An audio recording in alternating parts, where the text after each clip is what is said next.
everyone, today I will read the next chapter. Chapter 7, A Secret Passage. Annie and Jack rise up the windy stairs and down a long hallway. They had gone far away when they heard shouting behind them. Jack barked in the distance. "They're coming!" Annie cried. "In here!" said Jack. He saw open a door of the hallway and pulled Annie into the dark room. Jack pushed the door shut. Then Annie shined a flashlight around the room. There are rows of snacks and wooden barrels.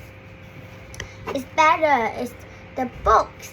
"Through the book," said Jack, pulling out of the book and flipping through the page.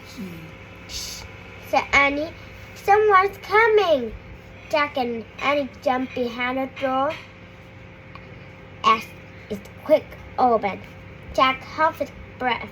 A light from a torch danced wildly over the stacks of barrels. The light disappeared. The door slammed shut. "Oh man," whispered Jack. "We have to hurry. They might come back." His hand was trembling as he turned the pages of the castle book. "Here's the map of the castle," he said. "Look, this must be the room we're in. It's a book. It's a storeroom." Jack studied the room in the book. "These are stacks full of bottles of wine." "Who cares? We have to go," said Annie, "before they come back." "No, look," said Jack. He pointed at the map.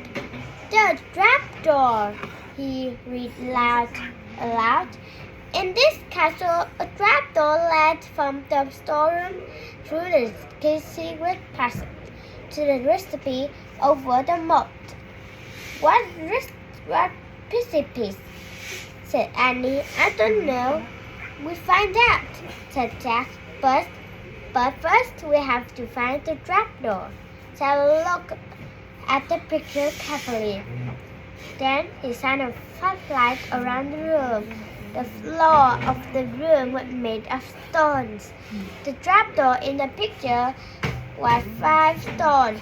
From the door to the hallway, Jack shined the light on the floor and counted the stones out loud. 1, 2, 3, 4, 5. He stamped on the 5th stone. It was loose. Jack put the flashlight on the floor. He would walk his 5 fingers under a thin slab of stone and try to lift it up. "Help!" Jack said. "It's heavy." Annie helped Jack lift the stone square out of its place. Underneath was a small wooden door. Jack and Annie toggled on the rope handle of the door. The door flew open with thunk. Jack picked up the flashlight and shined it down the hole. "There a little ladder," he said. "Let's go." He clapped the flashlight into his belt and felt his way down to a small ladder. Annie followed. When they reached the bottom of the ladder, Jack shined the light around them. There was a tunnel. Jack crawled down and began moving through the dark, creepy tunnel. A flashlight dimly flickered across the stone walls. He took the light where the barrels going dead. "I think I like dying," he said to Annie. "Hurry!" she called from behind him. Jack went faster. His back hurt from his crouching. The light got dimmer and dimmer. Jack was desperate to get out of the castle before the barrel died completely. Soon he reached on a small wooden door. It was a door at the end of the tunnel. Jack untacked the floor and pushed it open. Jack poked it outside. He couldn't see anything. It's the misty darkness. The air felt cold and fresh. He took a deep breath. Where are we? Whispered Annie behind him. What do you see? Nothing, but I think we come to outside of the castle, said Jack. I find out. Jack put a flashlight in his back. He pulled the pack up on his back and stuck his hand out the door. He couldn't feel the ground. I'm going to have to go feet first, he said. Jack turned around in a small tunnel. He lay down his stomach and stuck one leg out the door. Then the other tucked into down bit by bit until he was hanging down off the door, clinging to the ledge. This must be the precipice, he called to Annie. I can't touch the ground. Pull me up.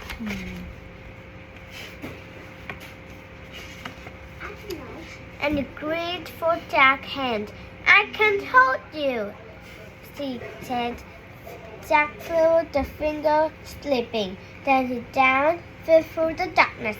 Splash! Chapter 8. The night. Water filled Jack's nose and covered his head. His glasses slipped off. Grabbed them just in time. He coughed and felt his arm. Jack! And he called him from above. I'm in the moat, said Jack, gasping for air. He tried to drink water and put his glasses on back with his backpack, his shoes, and his heavy clothes. He could breathe, barely stay afloat. Said Black, Hi, I'm here, Annie sputtered. Jack could hear Annie nearby, but he couldn't see her. Which way's land? Annie asked. I don't know, just swim. Jack dodged paddle through the cold back water. He heard Annie screaming too. At first, it seemed she was screaming in front of him. But then he heard a flash behind him. Annie? He called. What? Her voice came from in front, not behind.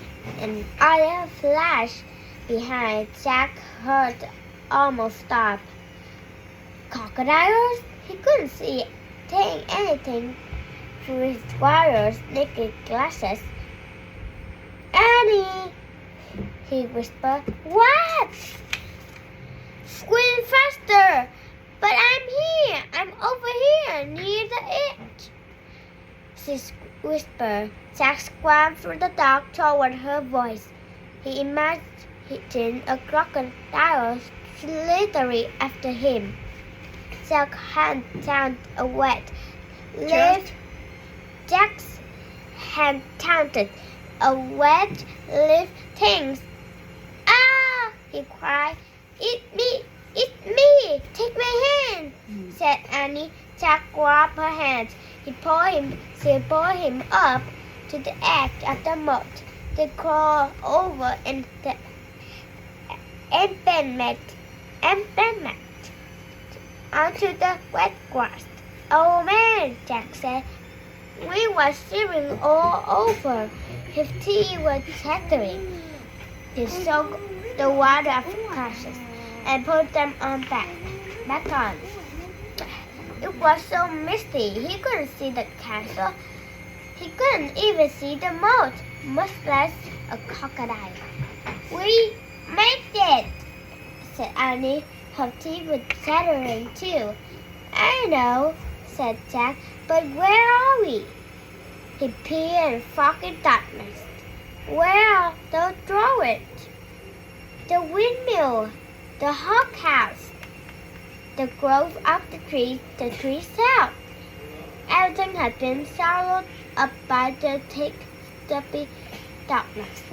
Jack reached into her his red backpack and pulled out a flashlight. Push the switch, nothing happened. The battery was dead. They were trapped, but not in the dungeon. They were trapped in still cold darkness. Whee! A horse whinny echoed through the night. The clouds parted. A full moon was shining in the sky. A pool of light spread out in the mist. Jack and Annie saw the starry figure just a few feet away. It was the knight. The knight sat on the black horse, his armor shone on the moonlight. A vision hid his face, but seemed to be staring straight at Jack and Annie. Chapter 9. Under the moon. Jack frowned. It's him! Annie whispered. The knight held his gloved hand. Come on, Jack, Annie said. Where are you going? Said Annie. He wants to help us, said Annie. How do you know? Said Jack. I can just tell, said Annie. Annie stepped toward the horse. The knight did not. The knight kicked Annie up by putting her on the back of his horse. Come on, Jack. Annie Jack moved slowly toward the knight. The knight lifted up too and put him on the horse behind Annie. The knight then got on behind them.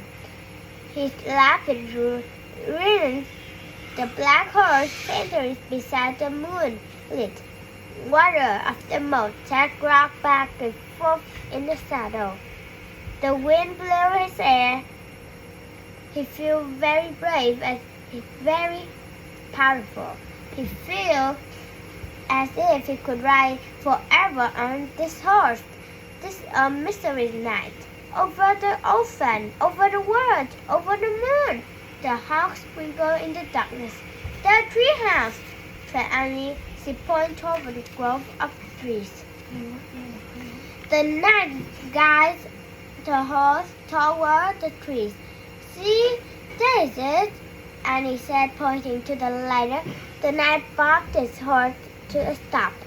He did not and helped Annie Jack down. Thank you, sir, said Annie. She bowed. Thank you, said Jack. Jack said he bowed too. The knight got back on his horse, raised his gloved hand, then slapped earrings and rode through the mist. Annie started up the tall ladder, and Jack followed. They climbed into the dark treehouse and looked out the window. The knight was running toward the outer wall of the castle. They saw him go through the outer gate. Clouds started to cover the moon again. For a brief moment, Jack saw jump through. He saw the knight's armor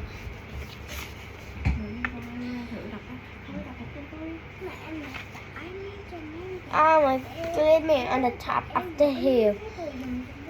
Beyond the castle, the clouds covered the moon completely. The black mist shadowed the land.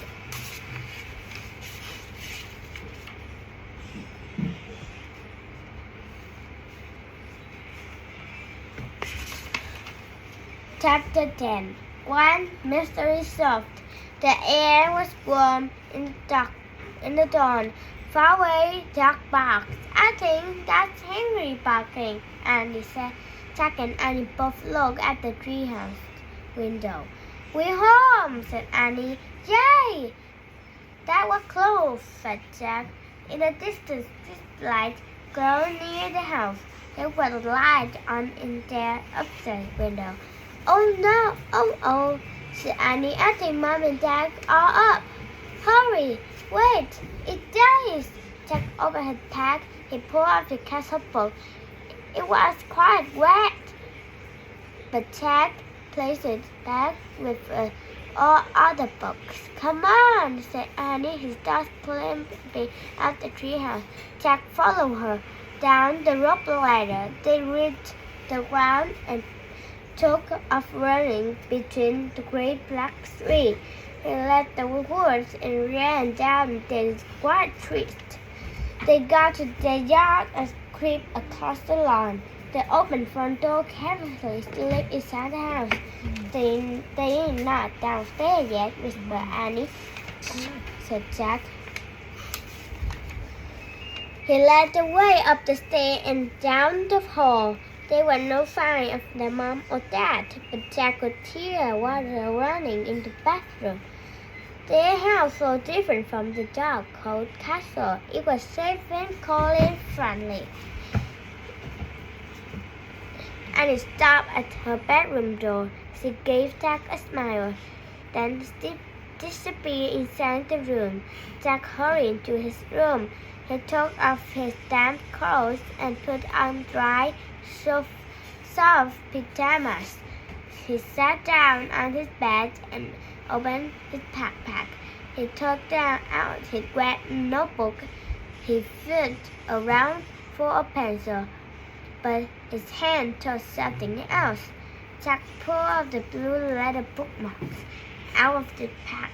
It must have fallen out of the castle book. Jack held the bookmark close to the game. Downstairs was it. The letter was smooth and worn. It seemed to exist for the first time. Jack noted the letter bookmark was fancy in. Jack opened the drawer next to that. He took out his gold medallion. He looked at the letter on it. It was the same aim. Then he was an amazed new fact. Jack took a deep breath. At least that was one mystery solved. One person who dropped the gold medallion dinosaur tag was the same person who owned all the books in the treehouse. Who was the person? Jack placed his bookmark next to a medallion. He closed the drawer. Jack picked up his pencil. He turned to the list, one page in the notebook, and started to write down his new fact. The same. But before he could draw the aim, his eyes closed. Jack Jim, they were with the net again. All three of them were running on the black horse through the cold, dark night. They rode beyond the outer wall of the castle and up over smooth moonlit hill. Then they rode into the mist. Goodbye, everyone. See you next time.